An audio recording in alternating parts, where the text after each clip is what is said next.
हे सप्त्याच्या माध्यमातून उपस्थित असलेले आध्यात्मिक क्षेत्रात काम करणारे सर्व मान्यवर,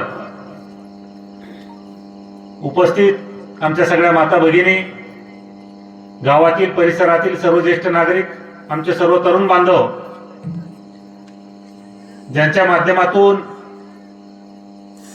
या ठिकाणी आपल्याला भक्तीचं, अध्यात्माचं ज्ञान आपल्याला या ठिकाणी दिलं जातं, असे हरिभक्त पारायण आपले आजचे कीर्तनकार महाराज, बाकी उपस्थित आपले सगळेच आध्यात्मिक क्षेत्रात काम करणारे सगळे मान्यवर मंडळी, आमच्या शंकरगडावरील आमचे महाराज,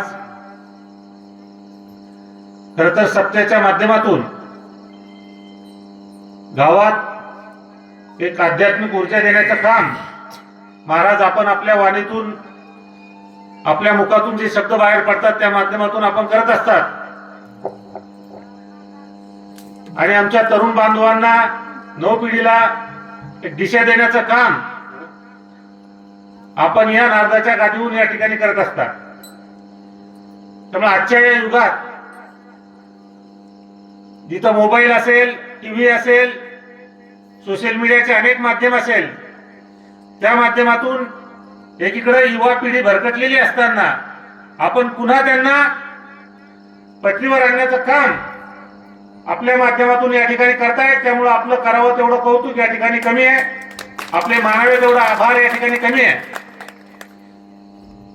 कारण जिथं कुठं आपण संतांच्या सानिध्यात जातो, अध्यात्माच्या सानिध्यात जातो, त्यावेळेस मानवाचं जीवन त्या ठिकाणी पवित्र होतं आणि खऱ्या अर्थानं मनुष्य जन्म त्या ठिकाणी सफल होतो.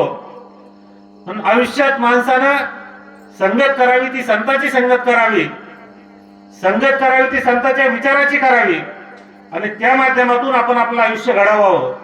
त्याशिवाय माणूस पुढे जाऊ शकत नाही.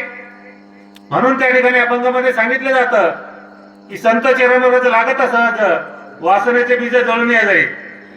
अशा पद्धतीने संतांची संगत जर आपल्याला लाभली किंवा त्यांच्या परिस्पर्शानं त्यांचा स्पर्श जरी झाला तरी आपलं आयुष्य त्या ठिकाणी पावन होतं, पुण्यमय होतं. म्हणून संतांच्या सानिध्यात आणि त्यांच्या विचाराच्या सानिध्यात आपण सगळ्यांनी राहण्याचा प्रयत्न करावा आणि त्याच अनुषंगानं सप्ताह या गोष्टीची निर्मिती झाली. कारण 7 दिवसाच्या माध्यमातून हे लोक सगळे जुडल्या जातात. या 7 दिवसाच्या कीर्तनाच्या माध्यमातून सगळे लोक एकत्रित येतात आणि त्या ठिकाणी एक नव्या विचाराची सुरुवात होते. म्हणून सप्ताह आजच्या काळात आणि भविष्यात सुद्धा अत्यंत आवश्यक असलेली गोष्ट आहे. ती जपणूक आपल्या सगळ्यांच्या माध्यमातून झाली पाहिजे. आज आपल्या गावानं सुद्धा ती या ठिकाणी परंपरा कायम राखली, भविष्यात सुद्धा ही परंपरा कायम असावी आणि आपल्या माध्यमातून असंच आध्यात्मिकतेचं काम या ठिकाणी पुढे घडावं, एवढीच विनंती आजच्या प्रसंगात मी आपल्या सगळ्या गावकऱ्यांना या ठिकाणी करतो. आणि पुनश्च एकदा आपण अतिशय चांगल्या पद्धतीने या ठिकाणी सप्ताहाचं आयोजन केलं त्याबद्दल आपल्या सगळ्या गावकऱ्यांचे मनापासून आभार व्यक्त करतो. आमच्या सगळ्या महाराज मंडळींना सुद्धा धन्यवाद देतो की आपणही वेळेत वेळ काढून या ठिकाणी आलात, त्याबद्दल आपलेही मनापासून या ठिकाणी आभार व्यक्त करतो. या ठिकाणी आम्हाला बोलवलं, आमचा मानसन्मान केला, त्याबद्दल सर्व गावकऱ्याचे मनापासून आभार व्यक्त करतो आणि थांबतो. धन्यवाद.